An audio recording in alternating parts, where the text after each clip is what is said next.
Bonjour et bienvenue au Weekly Inside avec John Plassard. Impensable il y a encore quelques mois, le pays le plus peuplé du monde est arrivé à un moment charnière. La population chinoise a commencé à diminuer après une baisse constante de la natalité depuis des années qui, selon les experts, sera irréversible. Le gouvernement a déclaré que 9,56 millions de personnes sont nées en Chine l'année dernière, tandis que 10,41 millions de personnes sont décédées. C'est la première fois que les décès sont plus nombreux que les naissances en Chine depuis le grand bond en avant, l'expérience économique ratée de Mao Tse-tung qui a entraîné une famine et une mortalité généralisée dans les années 60.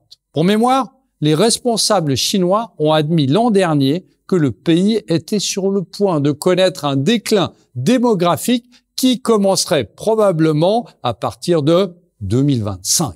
3 raisons à cela. Le Covid-19, évidemment, les conséquences de la politique de l'enfant unique et l'augmentation de l'espérance de vie. Les responsables chinois, malgré tout, ont essayé pendant des années de ralentir l'arrivée de ce moment, en assouplissant notamment la politique de l'enfant unique et en offrant des incitations pour encourager les familles à avoir des enfants.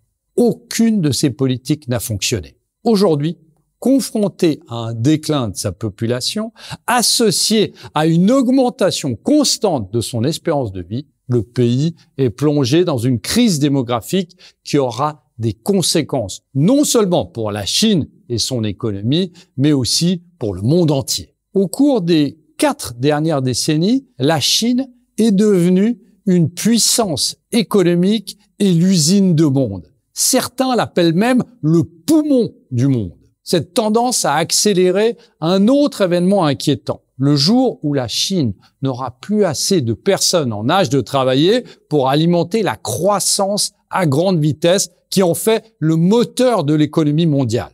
D'ici à 2035, 400 millions de Chinois devraient avoir plus de 60 ans, ce qui représente près d'un tiers de sa population. Avec le Japon et la Corée du Sud, la Chine a l'un des taux de fécondité les plus bas du monde, inférieur à ce que les démographes appellent le taux de remplacement de la fécondité nécessaire à la croissance d'une population. Pour atteindre ce chiffre, il faudrait que chaque couple ait, en moyenne, 2 enfants.